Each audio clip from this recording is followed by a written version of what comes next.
Hey y'all, we are down here at Benford Brewing in Sawmill in Lancaster County with Bryan, and he's going to tell us a little bit about Benford Brewing and what it was, what it is now, and why it is what it is now. So Bryan, when did you open Benford Brewing? 2012. So going on 14 years 14 now. years, yep. Yeah. One child at the time, and now you have Well, it's three. three. Yeah. So, So tell me, okay, this is your property, yes. and you decided to build Benford. You just were wanting to build a building and start brewing your own beer, and then you just started growing. And Well, it really started in Concord. So I was living in Concord, and that's where I had a swimming pool business. And I grew up in Charleston, lived in Greenville in the 80s, and finished up high school in Concord. Got in the swimming pool business. Ended up starting my own pool business. That's where I met my wife on job sites. She used to clean new construction houses, and I was doing the pools and all that good stuff. So I told her I'd move back to South Carolina in a heartbeat, as long as we could buy as much land as we could possibly afford, and see what happens in the future. So we were married and purchased the land in 2005. So my first office manager in 2001 bought me a Mr. Beer kit for Christmas, and she just knew I liked beer, of course. We're construction guys, and who doesn't?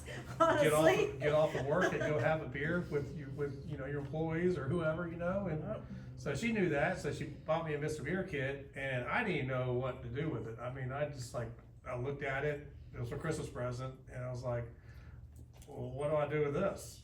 And so I just threw it on top of a microwave for a while in the box, and then St. Patty's Day came.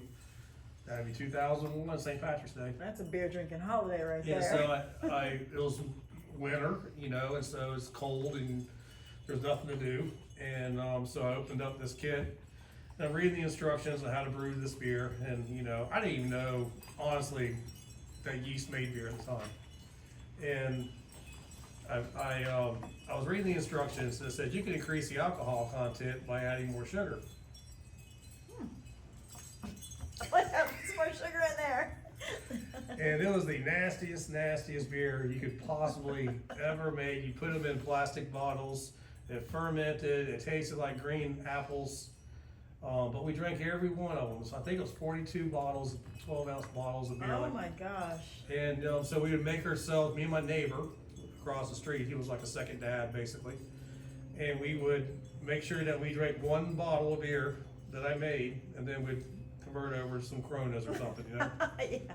And but you drank it because you made it, and you made stupid little goofy labels and stuff. So I'd goof around for like once a year, make a batch of beer, and then there was one time, I guess we moved here, so I was married, and then the basement had a kitchen in this old basement. The house is like the Brady Bunch house, is very dated. But that house burned down in 1980, so they built a kitchen in the basement so they could survive while George was building his house back. Oh, okay. And that's why there was a mobile home up here where this building is at, because they lived in the mobile home while he's rebuilding his house. And he has 6 kids, so it's a big Brady Bunch house. I bet. So the kitchen in the basement became my brewery. And you get a little bit better at brewing beer, still buying kits and stuff, and you're not really, you're just kind of going through the motions, but it gets cleaner, and you're making better beer. And so I would make a Christmas label, and I'd go around my job sites, and I got sales reps giving you a bin of pistachios, and I just hand them a beer. Here's beer. And it'll be a Christmas beer, and put goofy little labels with Santa Claus and reindeers drinking beer together and stuff. Nice. It's like whatever you can come up with. And then the people the next following Christmas would ask, "Are you gonna brew any more of that Christmas beer again? Because that was good stuff." Yeah, I can. Give them that beer. So it went from doing kit beer to listening to beer podcasts and learning about the Beer science. podcasts. There's beer podcasts everywhere now. Wow. There wasn't that many, and just subscribing to some beer magazines and reading about the science. And then the weirdest part about beer is exactly like swimming pools. It's all water chemistry. Wow. And the filters, where the grains are in, the grains work just like a sand filter of a swimming pool. It clarifies the warts. and there's PHs, which is just like swimming pools, and everything is just, it's hydraulics, it's pumps, it's turning on heaters, like hot tubs, relays, lights. Wow. I would have never known that. It's all the same stuff. Involved in that. It's all the same stuff. So, I mean, I definitely got into it. It's something I really liked, and then my son was born, and I was making too much noise in the basement brewing beer. So I built this building for the swimming pool business, just to hold my junk. And we hauled this mobile home off that we had. This is where the outhouse is at now. So I brought all the brewing equipment up here, but I didn't have a stove. So I was like, I'm gonna make a beer stand. And then I was looking at these magazines, and we just went through the '08 recession, and really don't have a lot of money, to spend, trying to catch up on stuff from the recession, and an embezzlement and everything else under the sun that could go the wrong way for somebody, a small business. And so my only choice was to build it, but I like building stuff. So I've got these Japanese walk burners that were 4 times as cheap from a company in Charlotte. It's right off of Central and Tryon. It was like an Oriental food market or something like that. And you could buy these walk burners for $70, and there were 400 on the beer magazines. Oh, look at that. Same jet burner, everything was actually, it's all the same. So I started fabricating a beer stand, and then I created a beer stand, but my equipment was too small. So the burners were too big, so I had no choice but to get bigger tanks. Oh, imagine that. So I found some stainless steel food grade tanks on eBay, and I started hacking them up. And so next thing I know, I'm brewing in 55-gallon drums, making 47 gallons of beer, which is more beer than anybody needs to be drinking. Yeah, you can't drink all that by yourself. So you're giving a keg to your dad. Hey, we need to drill a hole in your refrigerator in the garage and get you a beer tap, And so I started kegging beer, and that's when it really started going downhill. Really enjoying having draft beer in your garage or basement or whatever. Oh yeah. And then kind of goofed around, so I was gonna make this thing legal. Another kind of weird fact is when Old Mecklenburg Brewing, before they got started, I was on a job site in Lake Norman, and Alan Simonini was there, and Doug Doggett, which I believe was an investor in Old Mecklenburg Brewing. I was in the street talking with them, and Doug was talking about investing in Old Mecklenburg Brewing. So I kind of had that in the back of my head also. And then investors, beer, I could do this. Yeah, so I'm sitting there going, well, and soon after No Dog got started, about a year before I did it, and the craft beer boom started kind of booming.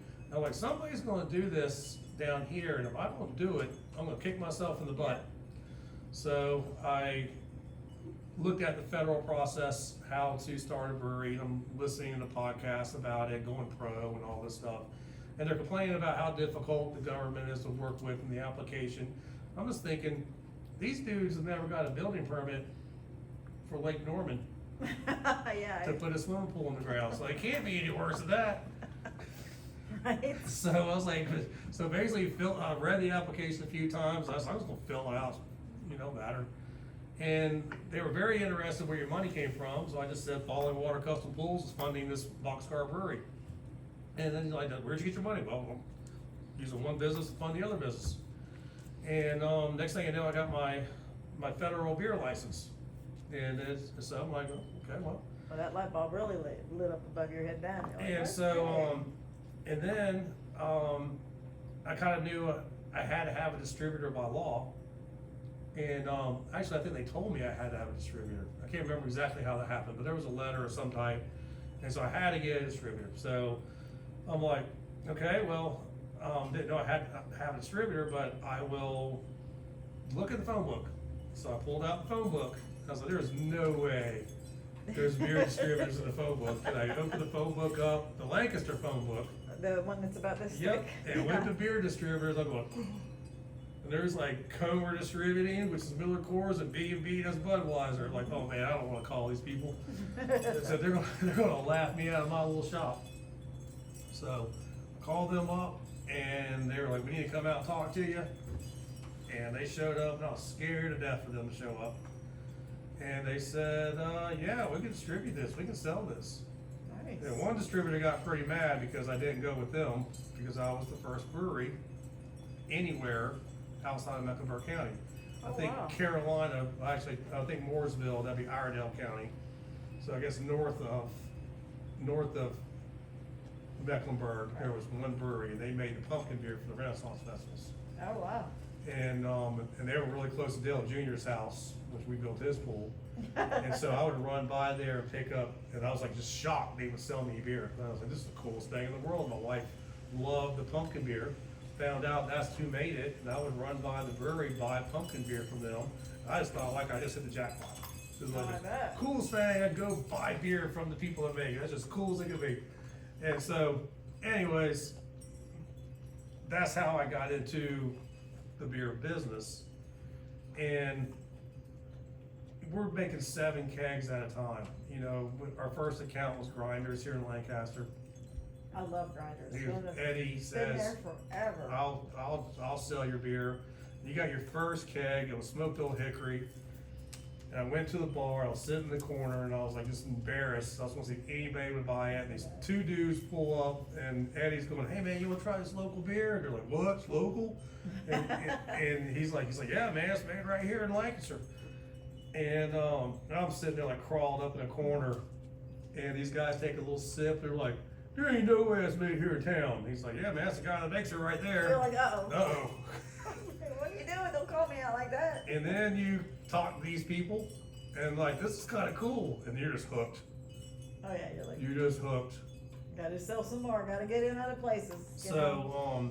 So, in the end of 2013, I was in a situation on a big swimming pool, that was very difficult. That's a very long story, but we came out pretty good on the job, and the accountant says, you need to spend some money. You need to go buy a new excavator, a new Bobcat. You gotta do something. You gotta spend some money to get rid of this.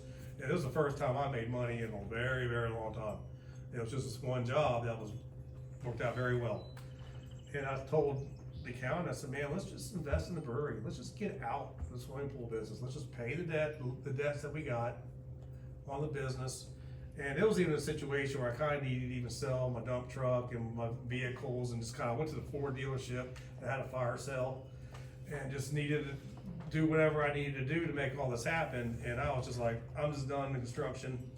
It's just, I owned that business for 14 years, 13 or 14 years. So I did 22 years in the pool business.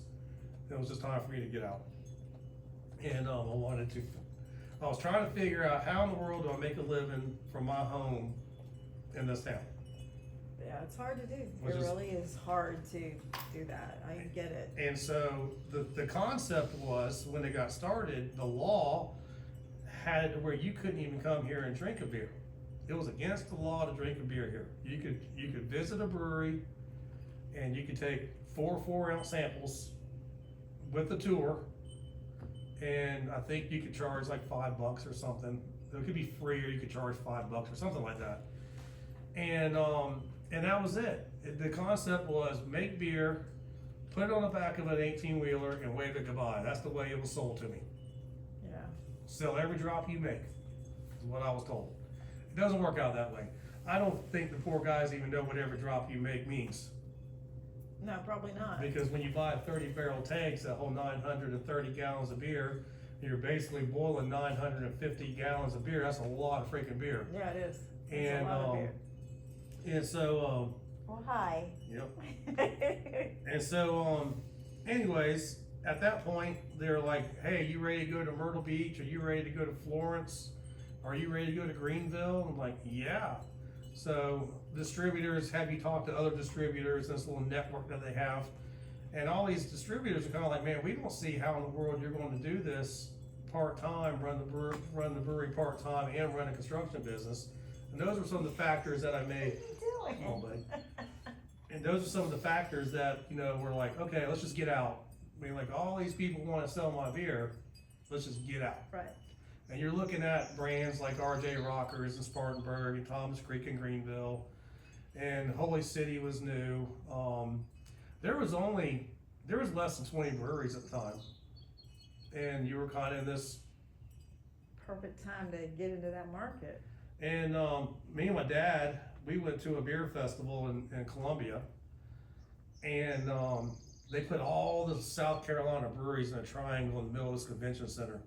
And it was only one floor. It was a World of Beer Festival. And then they had all the other surrounding breweries, you know, national brands around this room. On the triangle. And so we you couldn't pour the beer. You could only just kind of rep and you know, talk about your beer. Volunteers had to pour your beer. Oh. And back then, it was like Black Friday, and there's 2,500 people sitting at a door ready to get opened up, and then they just rushed straight to the first beer tent, which happened to be me because it was in alphabetical order, and we were the new brewery. And the dude pouring beer, his hands started shaking so bad with the tap because there were so many people putting. Oh, I bet. He's nervous and it scared. was- Like, oh my God, I gotta hurry up. It was insane. So it's like, man, this is absolutely amazing. What, honey? Your head's as big as mine. So we, you know, that now you're all in. This hook, line, sinker, you know. Feeling so good about yourself and your beer and where you're going with it. And so again, you're distributing, and you know, in Rock Hill, Lancaster, you're in Greenville, doing a little bit of Spartanburg, you're in Florence, Hartsville, Myrtle Beach, trying to get the attention to the Charleston distributor. A small distributor picks you up. You're selling beer throughout the state. You know, we're going to get you in all these package stores and this and that, and bars and restaurants, and you're still not selling enough beer to Sell make every it. drop you've made and Still can't. yeah. So we were forced to basically go in North Carolina, and we had a small distributor in North Carolina. We tried the big guys, nobody would talk to you, so you hire this little guy, and the guy had statewide rights. He wanted statewide rights. He was a nice guy, but he would bring his Suburban here to put 10 kegs of beer to take back to Charlotte, and he's supposedly distributing the entire state of North Carolina. Okay. Math ain't mathin'. No, that ain't working for me either. So, about the same time, we, I guess this is around 2017 or so, 16 or 17, and we, got out of bottling beer through a mobile bottling company and got a canning line, and, tried to start a mobile canning business. That didn't work out very well. But we started canning beer. And so we're going through this learning process of doing that, and now they even said, like, the bottles, the 22-ounce bombers. He's like, you're selling a lot of beer, these 22-ounce bottles, but if you really want to sell beer, you should consider getting the cans. So make all that changes, start canning beer, and then sales started increasing. When we left, well, that was 2015-16, so we started canning beer in 15, and that's when I decided to go into Tennessee, trying to make all these numbers work. So now we're selling beer from Nashville, Tennessee, to the Outer Banks to Hilton Head. Wow, you're all over the place. And that is the heyday of beer festivals. So the brewery was only open if there wasn't a festival, and there was festivals every weekend. My parents were doing beer festivals for us. Mom and Dad would go to Charleston to go see my grandparents, and I would run to Tennessee, and next weekend you're in Raleigh, and you're gone every single weekend in hotels, handing out stickers. And so, like, the intent was never for people to come here and drink beer. It was to sell beer far and wide. Yeah. Laws changed, and with the pint law changed, where you could actually drink a pint of beer in the brewery. You do 4 pints of beer. So, you know, no food. You could just drink beer at a brewery at this point. And so, I had a TV personality that I met. We were doing private labeling beer for Carowinds before Sycamore ever thought about making beer for Carowinds, because there was news articles that they did the first beer. Like, no, we did that. We did that in glass bombers. We had Caribou. There's stickers all over us in Caribou that were on 22-ounce glass bottles before cans were even a thing. Nice. So we were the first to actually do Carowinds beer. And Chef Chris was the whole manager. hit it off. He's a great guy, and we're still friends. And I realized I don't care what it's any longer. Anyways, we made all that happen, and and so this TV personality is like, man, I'm gonna help you grow your business. You need to start doing events on your farm. And we need to get a stage. You need to make it family friendly. You got young kids. We need jump houses. And I'm like, what the hell? Let's do it. So I think that was called the Benford Bash. And so we did the first Benford Bash, and it was magical. It really was. There was he got sponsors, and there was wheelbarrow racing from different companies, and I can't remember if that went on, but he had full-size beer pong and trash cans with beach balls. And there's a video on YouTube about it. It was a hoot. I have to go find that. And so I'm like, okay, let's just try to keep it to just an event once a quarter, something like that. Kind of like my private seating, living out here on my farm in the country. And so we just kept on kind of rolling. And but then you start realizing there was this brewery boom. They changed the law again. It was called the Stone Bill. And the Stone Bill was the state of South Carolina lawmakers were trying to lure Stone Brewing in California to come to Myrtle Beach. And they announced we're going to move an East Coast location, just like Sierra Nevada did the East Coast location in Asheville. So Stone wants to come to the East Coast. So all the lawmakers get together. It's the fastest probably bill ever created and passed in South Carolina. But Stone wanted to be able to serve food in their restaurants like they do in California. And they also wanted to self-distribute and become their own distributor and pick up small brands like mine to distribute small brands. Well, they allowed the restaurants to happen. Breweries could sell food, and if you had a DHEC license, you could serve unlimited alcohol, whatever that means. And the brew pubs that were like the original restaurants, I think there was only Quigley's and Polly's Island. Quigley's Pint and Plate. Yep. Been there. Yeah, it's a great place. I've been there. The place is awesome. So that's a brew pub, where they only make the beer on site. It was a restaurant. They could not distribute.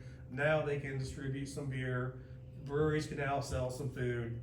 And that was the creation of the legal remedies and everything else, where they're acting as a restaurant and they're focused more on the food than, focused on both, I guess. Yeah. But, they were trying to be whatever they did. It was gourmet, whatever, they did their thing. And the pizza joints, the tacos and all that stuff, whatever. And so I'm kind of stuck out here on the farm going, well, I really don't want a restaurant, never have wanted a restaurant.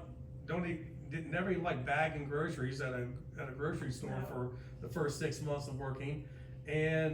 But I could not get DHEC approved because I did not have municipal water. You can brew beer with well water, but you're boiling it and you're creating alcohol, and the alcohol is supposed to kills everything. But there was a wedding venue at the reservoir on 200, right there at Fishing Creek. Yeah. I can't think of that place. Yeah, I know what you're talking about, but I can't think Well, of it. he has a commercial well. He told me that commercial well was over $30,000, and the state had to come and test for E. coli and do a water test to make sure that the well was safe for them to have a commercial kitchen. I'm not going to spend $30,000 on a well to serve a frozen pizza. No. And Absolutely. just to be able to sell food. So we've always had the traditional, we got the food trucks, we're having an event, and then the events, we could probably fast forward to COVID. Yeah. Okay, so during COVID, we're shut down. You could buy beer to go to consume off premise. That was the rules. The governor allowed curbside delivery. So this volunteer buddy of mine, we're sitting here going, well, great, curbside delivery. We ain't got a curb. Really come and do it. There's not a curb out here. Not out here, no. So Not we on the farm. made a little joke video. It was kind of a NASCAR influence video, and I put a people got mad at me, but I put a honeybee suit on. That was my COVID suit, and I had a case of beer and a metal sign and a T-shirt, and we were playing blaring Anthrax, "I Am the Law," in here, and I told my buddy, he's like, pull in here as fast as you can in your car. It's the first time I ever pulled a camera out and recorded myself. And so he came around, spun around the shop, he popped his trunk, I ran out there with a case of beer. Still in the bee costume? In the bee costume, slammed his trunk, gave him a big NASCAR, go, go, go, go, go, go, and he sped off. I gotta find that video. And so we did all that. And an hour later, I get an email from the Department of Revenue saying that here are the rules for curbside delivery. Like, you had to sell through a to-go window, you couldn't put the beer in their cars, all these crazy rules. So I made another video that kind of went semi-viral. And so we were letting people buy beer to go to consume off premise, and we identified my pasture as off premise because it had a different address, it had a different driveway, it was a big old open field. Yeah, they said you could be outside within 6 feet of each other. And if you want to go out there at the trunk of your car and buy a 6-pack of beer, you can. And and you want to fly a kite with your kids, you do whatever you want to do, as long as I'm trying to make some money, because I ain't selling any kegs to nobody. No. And and distributors really aren't picking any beer up. They're concerned, they're worried about selling the beer they have in stock and not really worried about picking up cases of beer and cans. And so basically just the sales went down to nothing. So then the governor gets on TV and says that they're going to allow flea markets, jewelry stores, and sporting goods stores to open up. And it was somewhere around May. And we're watching this news conference, and I was like, a flea market? Did he just say flea market? Yeah. So we could have a flea market? And I looked at my buddy and I said, you know what? We're having a freaking flea market this weekend. Flea market. And so I sent an email out to all these vendors and craft people and anybody. I say, if you got a tent and you want to have we're gonna have a flea market. You can sell anything you want to. What's the vendor fee? There's no vendor fee. Just come set up the tent, and hopefully people will show up and buy stuff. Well, I ended up selling a pretty good amount of beer. We took a pallet of beer, stuck it outside, and people were coming here buying beer, shopping the vendors, because we could have a flea market, and you couldn't drink beer at picnic tables, but you could go in that pasture and drink beer off premise. Beer, yeah. I'm pretty sure Sled's helicopter flew over here 3 times that day. Hey, it's a flea market, man. It was You a flea said it. market. I had my plot plan. I had shown my property. Where they made me get rezoned. And and he's like, look at those people are drinking off the premise of the brewery. my So property. well, it was my property, but it wasn't Not the the brewery's brewery's property. property. And the Okay. owner will not shoot you consuming alcohol on his property over there. This is mine. Yeah. So we're all good. Nothing ever happened. And then at that point, we heard that, people were being allowed to play music at HOA swim clubs, parking lots, and shopping centers. We heard people were playing a little bit of music and entertainment. And I was like, you know what, if they're doing that, we're open. Yeah, absolutely. And then, we went from, there's no way we're gonna survive this, to, man, people are showing up. Man, Yeah. people were coming from Monroe, Charlotte, Columbia. We were locked in our houses. We'd wanted to get out, and there was just, I probably came. This I'm place sure was I was packed. here. This place was packed. And everybody's having a good time. Everybody's happy. Everybody's thanking you. You got people you pissed off. Who cares? Really, it's not. I can't do anything about it. I'm surviving. Yeah. During that mess, unfortunately, you could die. You could go out of business and wish you were dead, or you could survive. Yep. There were a lot of people that went out of business, a lot, and being able to survive that shows a lot. So we just kept on fighting. So as things start going back to normal, I just think it's time to start selling beer again. And so the distributors were like, we're not really letting people ride with our sales reps. And then as things started getting back to normal, I don't think that's an understatement. We're still, you can't go to Walmart at 3 a.m. like you used to be able to do. So yeah, I don't see us being back to normal. So, everything, when I went back to the market, all those years of free swag. I hate the word swag. Hats, t-shirts, stickers, coasters, all that money spent, all that debt that you incurred trying to grow the brand. Everybody was furloughed, all the distributors furloughed most of their staff. Everybody went on to different careers. Everybody at the restaurants, any managers you met, they're all gone. And they're basically, you're starting from scratch again. And it's like, this ain't worth it. This is not worth it. And so I was like, we're just gonna focus on making a living on the farm. Yeah, absolutely. And during that time, during COVID, I started messing with these epoxy tables. This is a beautiful And table. this is just a small thing, but I started focusing on this. You know, focused on the beef a little bit. I guess we all kind of wake up a little bit, where you don't want your kids eating some Yeah. Sam's Club packaged chicken breasts. You don't know what you got The coming out of Godzilla there. chicken breasts. Yeah. And you're like, that ain't real. You know, something's ain't right. So you kind of wake up a little bit. And so it's like, you know what? I got an old chicken coop during COVID. We fixed the chicken coop up. That was a project me and my son did.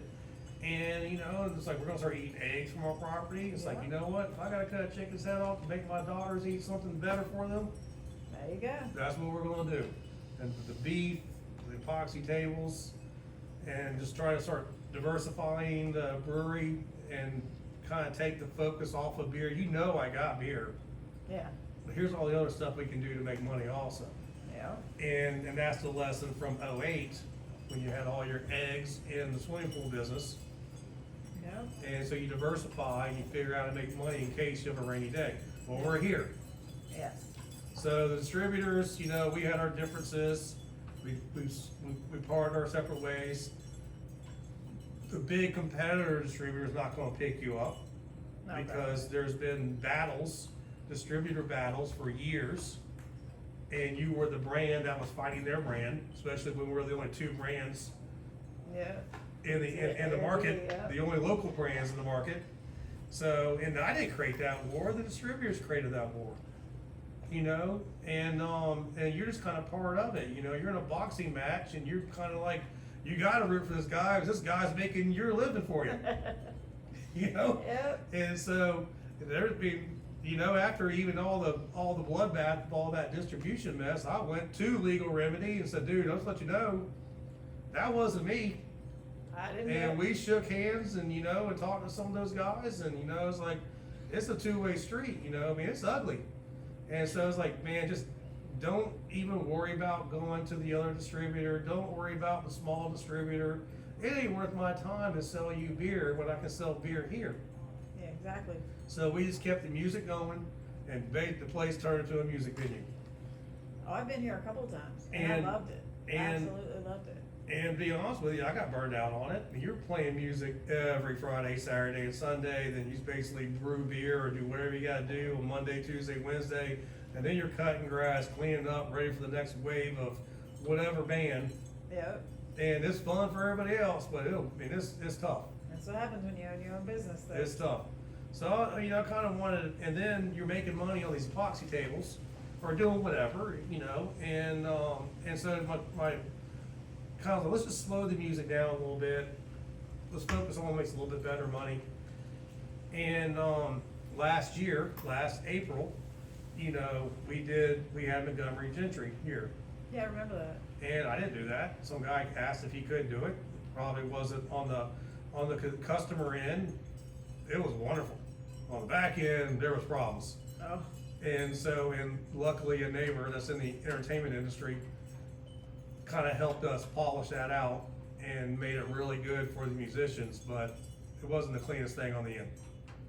But good for people. But that was enough of just allowing somebody to do something that was supposed to fund everything, that did not do exactly what they said they were gonna do by any means. And the agreement was, man, you can do this. I was like, I sell beer, you put on a good show. If it's not stressful for me and we have a good time, we'll do it again. yep. I mean, I'll be glad. Simple. And you know, Put on the music, I sell the beer. and it didn't work anything like that.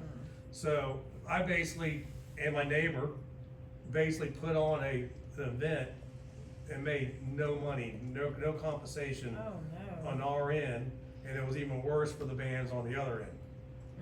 So anyways, at that point, I'm almost done. I'm just kind of done with this. You know, let's focus on beer.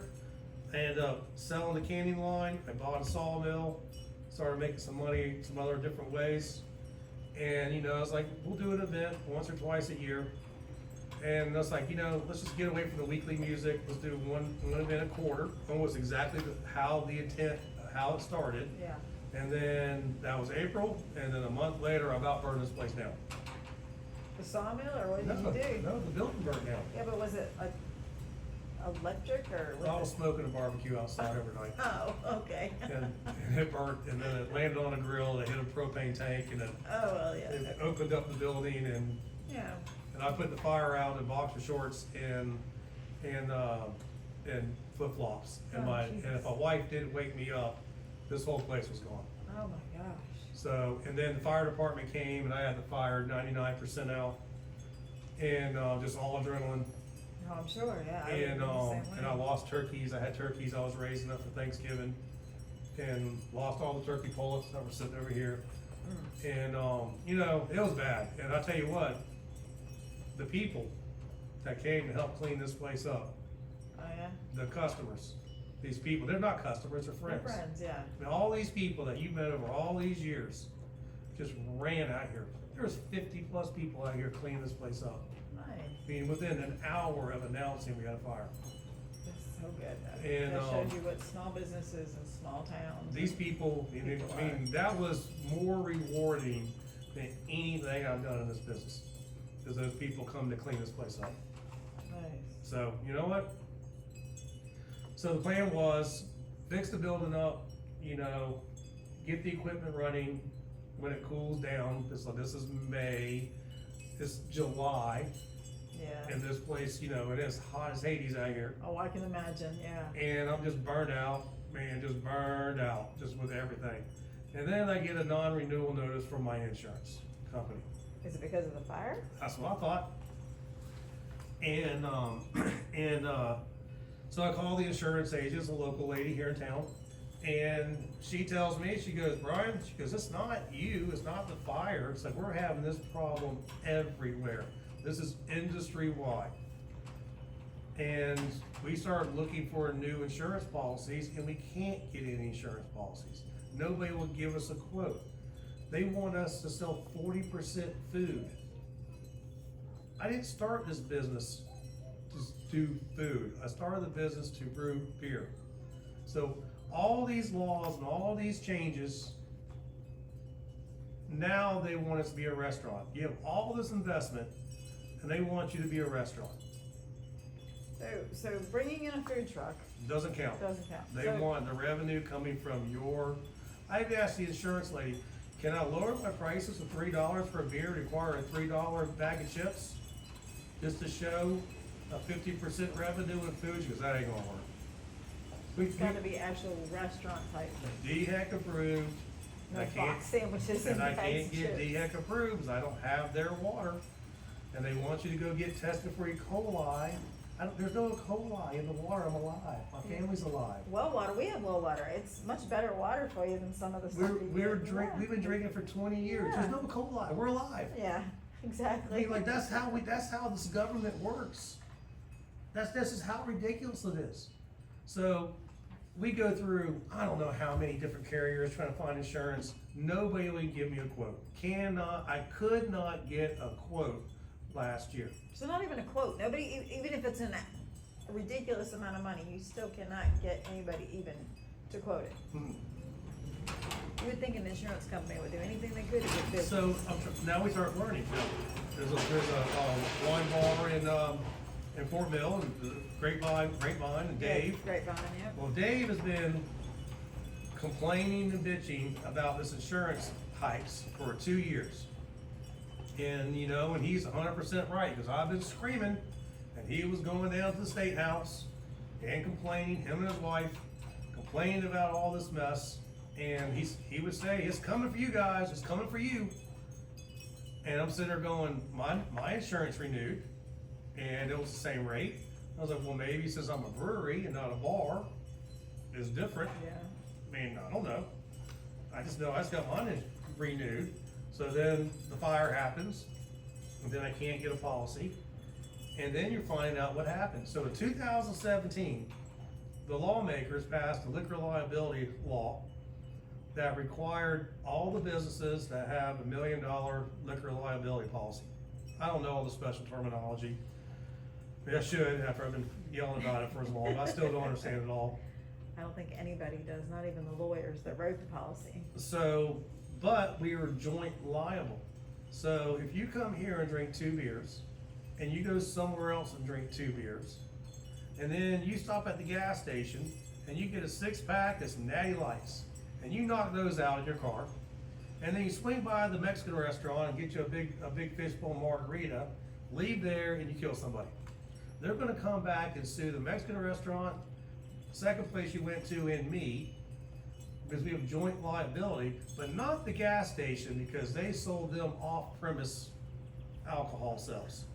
That makes no sense. And so the lawyers, they have this target on every business, so it's just easy. They make their most money suing the policies and not holding the people responsible for who did the stupid deed.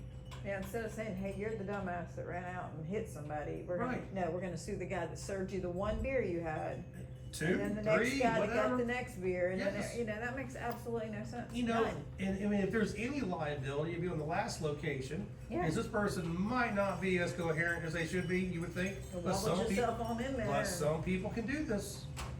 Some people can actually, or why is it my responsibility if you come to my brewery and you happen to pop a gummy into my driveway, a THC gummy, Right. and you come walk in here and you're perfectly coherent, and you sit here and you have 2 or 3 beers and you leave, and then as you're leaving, 15 minutes down the road, that thing kicks in. That shouldn't be your response. You It's did not what a- you were supposed to do, and he didn't, he wasn't intoxicated, you had the 2 beers and he left. You didn't do anything wrong. So, but they make us liable for this. This is statewide.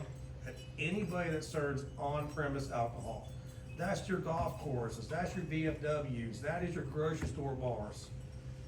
Anybody, the Garden Cafe with her, she had to close down her location, the wedding venue thing there in York. Yeah, I remember hearing about that. And because she couldn't get insurance, it's unaffordable. The insurance quotes, mine was $1,500 a year for liquor liability.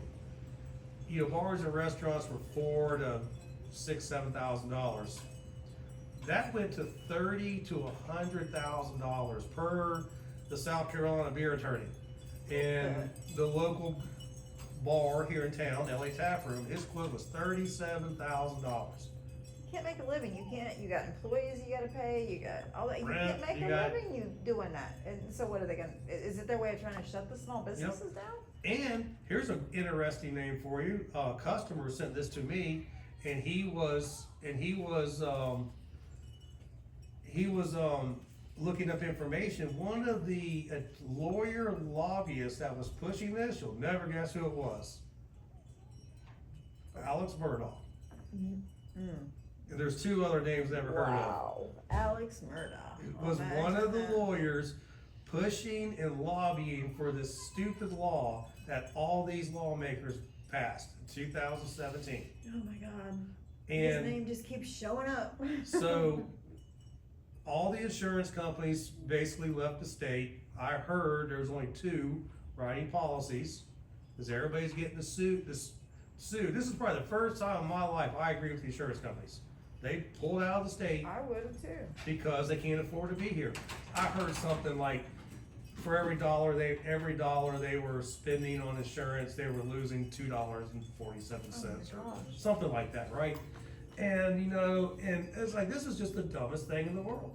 And so I'm reading the law, and the law says you can serve alcohol without liquor liability as long as you close your doors at 5 p.m. So the same guy could still come in here and drink 2 or 3 beers, go to another place and drink 2 or 3 beers. I mean, it's his day off. Who So knows? who's assuming the liability? If they wrote a law that says you can, are they assuming my liability? Nobody can answer that question. It makes no sense. Makes no sense. And I know nothing about restaurants, bars, insurance, anything. Yeah. But just being this normal citizen of him, it makes no sense. He can do the same thing, drink the same amount of beers and margaritas, at 2 in the afternoon as he can at 7 in the afternoon, evening. You It's know? crazy. I mean, does there say anything, I don't know if the law says what time I can open up, but why can't I do happy hour for third shift?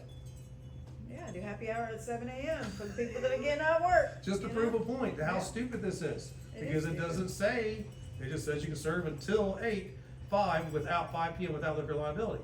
So, you know, I had no choice. I can't get a quote. I can't even get insulted with a quote. So it's basically shut the business down or sign this piece of paper. So I sent an email to DOR. I got a response back from DOR, and they specifically said that yes, you can serve until 5. You gotta fill out this ABL form, it's 978, ABL 978, I believe. And you have to declare that there's no consumption past 5 o'clock, not last call, no consumption past 5 So o'clock. crazy. And you have to put your hours of operation, you sign it, and they'll put you in jail if you violate this. But I did say, now, if I wanna do an event, can I get an insurance policy to cover special events?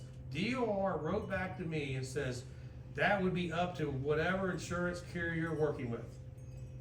I'm not working with any right now because nobody will give me a quote. But to me, it sounded like you can close at 5, but if the insurance company's willing to give you an event policy to do a festival, a Montgomery Gentry Festival out here, as long as whoever you're working with agrees. I mean, it says you can serve till 5 without.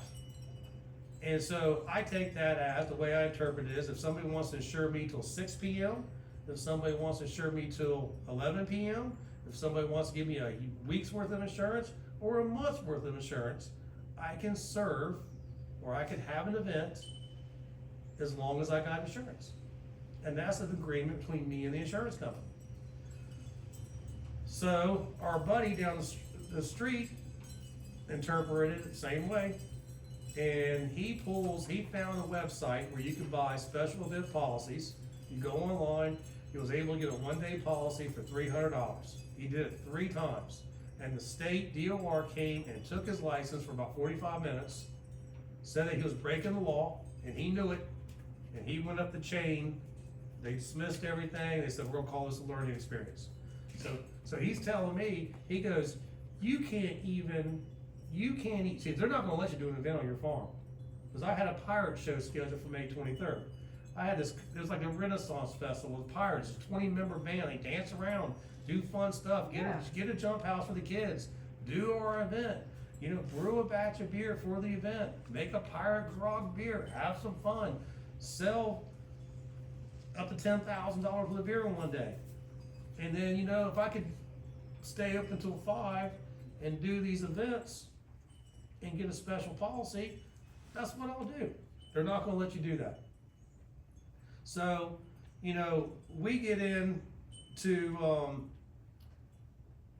talking with Brandon Newton, our House representative. Yeah. And he's telling us that they did a deposition for the insurance companies. He said this to me and Scott Grant's face and some other people that were in there at LA Taproom, that they requested them to come testify at a deposition. They didn't show up and they passed the law anyways. And my mouth just dropped open, like, what are you talking about, man? How in the world do you do that?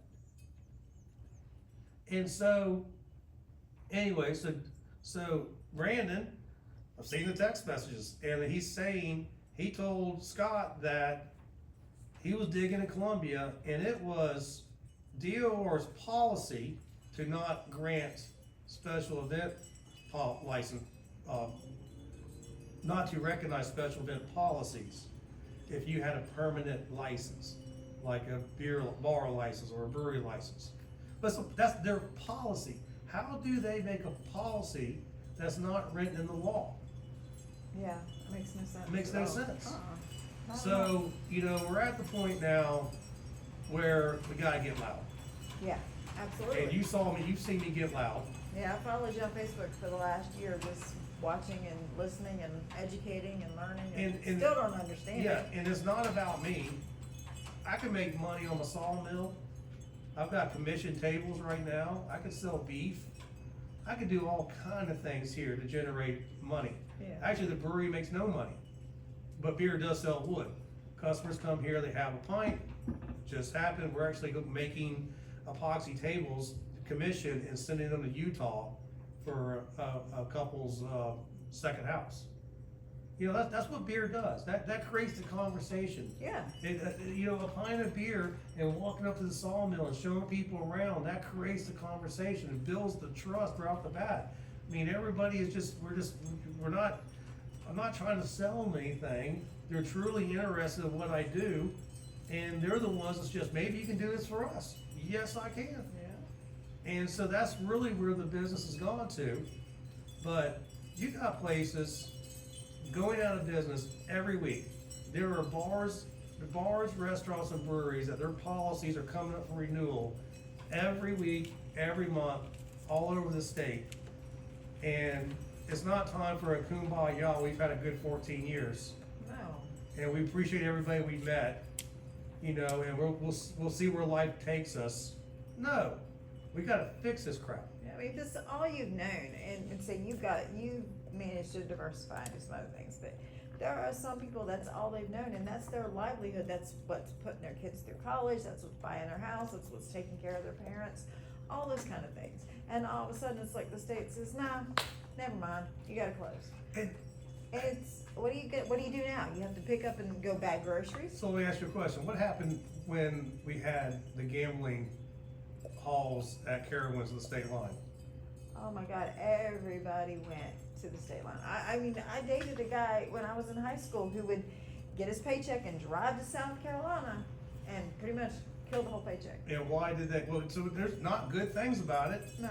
There's not good things in every situation in beer. Some people can gamble a little bit, some people can't.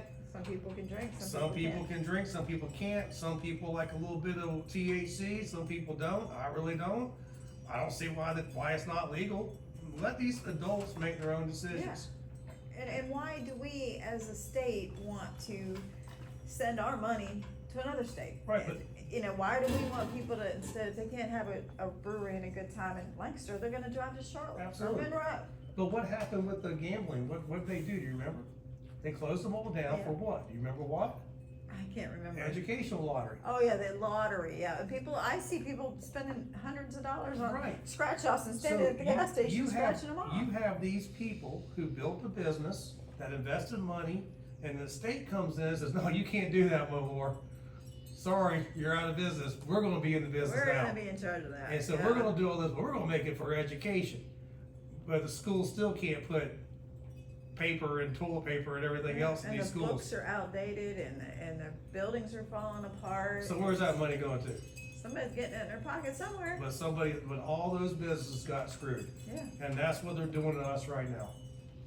that's not right. It's not right at all. And that's why I wanted to come talk to you today, because I think people need to hear what's going on. And when it's time to vote, we need to vote these people out and figure out a way to take care of ourselves, our businesses, our families. I mean, look at, you have a family of people that came running out here to help you after the fire. Yep. This is the people that support these small businesses. And, you know, I just don't get why the state feels like they gotta do all this. I mean, yeah, you don't serve food, but you're giving another business an opportunity to come out there and park their food trucks and make money there, you know, for We their have businesses. started at least 5 food truck businesses throughout the years.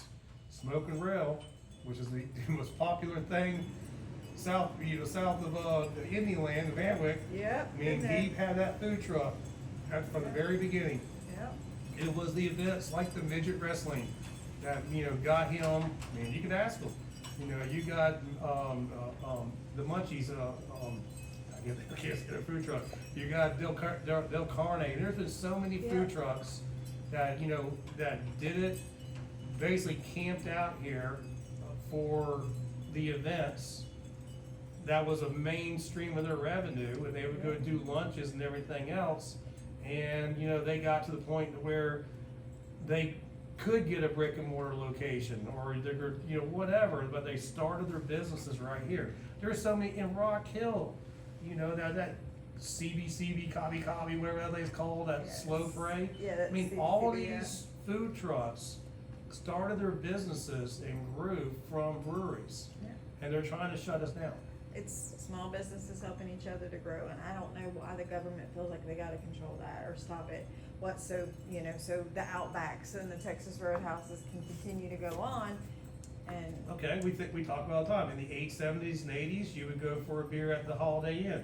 yep, In the '90s, when you got off of work, you would go meet at Longhorn Steakhouse or Outback or whatever new chain. Applebee's and Lancaster. Applebee's, that's where you went to go get a Yep. beer, you know, that's where you, and so it is now transitioned from corporate BS to people that you can actually communicate, small business owners Yeah. and their families, and everybody gets attached and friends, and nobody's going to these big corporate places. So are they behind this?